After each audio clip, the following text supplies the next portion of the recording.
If you're in the market for a battery electric vehicle and also a crossover SUV, the Tesla Model Y is one compelling choice. Quite amazing vehicle. The Model Y is a crossover version of the Model 3, so they do look very similar, the interior and exterior wise. But the Model Y is about 20 to 30% bigger. You have more cargo space, you have more headroom, a little bit more interior room. You're more high up commanding view of the road versus the Model 3 where you kind of feel really close to the ground. I own a Model 3 myself in 2019. Also, as a used car manager here at Infiniti of Tacoma, I buy in the majority of our pre-owned vehicles. I like Teslas, so we always have about 10 to 12 pre-owned Teslas in stock at any given time. We've had hundreds of Teslas in the past. Very familiar with the vehicles. They are awesome. I think Tesla probably is 5 to 10 years ahead, and this is my opinion, over everyone else as far as battery technology, thermal management, and then as far as the user interface goes, they're pretty far ahead too. It's almost like it was designed by Apple.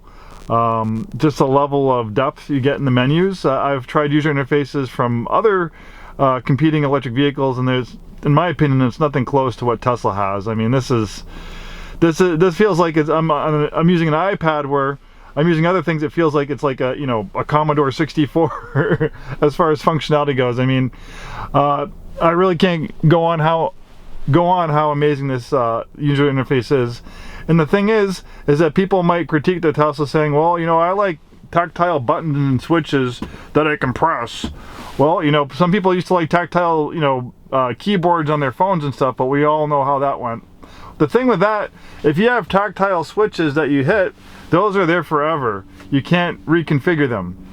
This is infinitely configurable. Since the majority of the functionality is in this screen, they can constantly update it and improve it, which they do. It seems like every month Tesla has an over-the-air update adding features. About a year ago, they added a feature where you have a blind spot camera.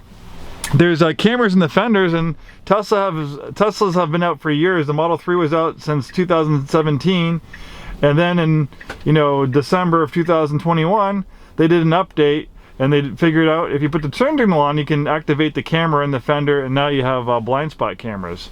That's just a drop in the bucket. Then they're adding over their updates, and you're getting more things to watch. So if you're charging, waiting, at the supermarket or something like that, while your spouse or whoever's inside, you're waiting in the car of the kids, you can watch Netflix, Hulu. It's also great when supercharging. You can play video games. And then you have the cool toy box, which has some features like, multi-track recorder. The kids always love the whoopee cushion. Silly things like that. And then you have these really crisp Google Maps. This comes with premium connectivity. Of course, if you don't like the actual photo maps, you can have an illustrated map. If you want to find charging, you hit that lightning bolt right there, and this will find charging for you. Supercharging, where you can get a full charge in about a half hour to 45 minutes. They're all over the place. And it's always good to navigate towards a supercharger because it'll precondition the battery for faster charging more efficiently. And likewise, let's say, we're in Tacoma, so Spokane all the way across the state is pretty far. So let's say you want to navigate to Spokane, we only have 168 miles of range. Well, it'll figure out for you, okay, you got to charge in North Bend, you'll arrive with 23%, you got to charge for 40 minutes. Then you'll charge in Moses Lake, you'll arrive with 14%, and you'll charge a little bit there. And then you'll make it to your destination. So Tesla will figure all that out for you as far as, charging needs, so you don't run out of juice. People do have some range anxiety. The good thing with the Tesla Model Y long range, it has a pretty long battery pack when fully charged. It's right around 300 miles. That's pretty good, longer than most other competing brands. So there you have it. And look at the climate control system. This is pretty cool. You put the climate control on, and you can use this like a tablet to adjust the airflow. We have camp mode and dog mode, so if you have a dog, you put it in dog mode, and then it will keep the climate, I think, 76 degrees. It'll have a thing on the screen saying, hey, my owner will return soon, so you don't have to worry about people smashing your windows. And then there's camp mode, so if you want to camp in it, fold down the seats. Camp mode allows you to watch like Netflix, allows you to use the climate control system without having other systems that are on normally when the vehicle is running that can set power. So pretty cool stuff, man. I can go on and on. 2021 is a great year for the Model Y, even though it was introduced in 2020. Later in the 2021 model year for the Model Y, they updated the interior, the center console's redesigned.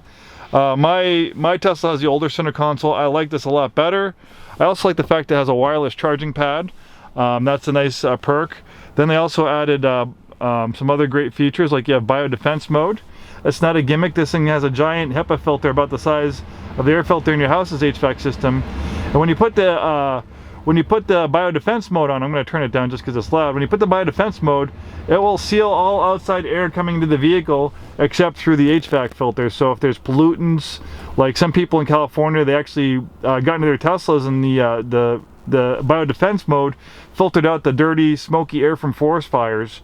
You know, smells, allergens, things like that. It's not a gimmick. The system really works, and there's no one else that I know of that has anything close to what Tesla has with the biodefense mode. Not done yet either. Also, another feature we saw later in 2021 is a double pane glass. It's kind of hard to see, but there's actually two pieces of glass, and they have a sound deadening material sandwiched in between.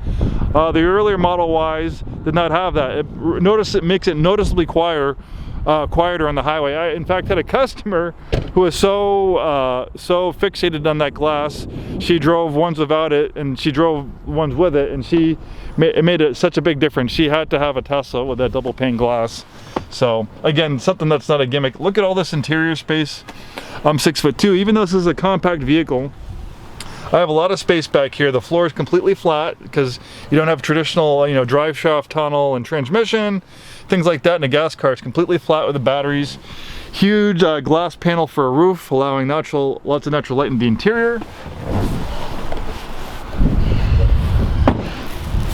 Lots of cargo space. You can also fold down the seats as well for more cargo space. Or if you want to camp back there in camp mode. Normally there'd be a gas tank, but we have extra storage. The storage is pretty amazing for a vehicle this size. It's very safe as well. The Model Y, as far as I know, has the lowest rollover risk out of almost any other crossover SUV you can buy, gas or electric. The reason why it has a very low rollover risk is because the weight of the batteries are very heavy, but the batteries are only like a foot off the ground. So it's like a keel, it's like an anchor keeping four wheels on the ground. And they've done rollover tests. Even if it does kind of roll somewhat onto its roof, the weight of the batteries are just going to get it to roll right back on its wheels. It's like one of those clowns when you're a kid that used to punch and it just keeps on coming up. Well, that's the way the Teslas are. Pretty amazing stuff. And that weight of the batteries also helps performance. I mean, there's a little body roll, it feels planted to the ground, you get sports car level handling. We have the front, more storage, also a safety feature because you have a crumple zone that's 60% larger than a car with an engine in the front. You have all that space to absorb energy in a frontal collision. This has dual motors. It has a motor in the front and a motor in the back, making it all-wheel drive. Also makes it pretty quick, 0 to 60 a little under 5 seconds. Top speed, I think a little over 130 miles an hour. Very quick, very fun to drive. One awesome battery electric vehicle. Am I missing anything else? I don't know. I could probably talk an hour about this Tesla. But if you want to come in and find out more information about this really cool vehicle, we always have a great selection in stock. Model Ys, Model 3s, X's, and S's. Thanks so much for watching today. Hope to see you soon, and have a wonderful day.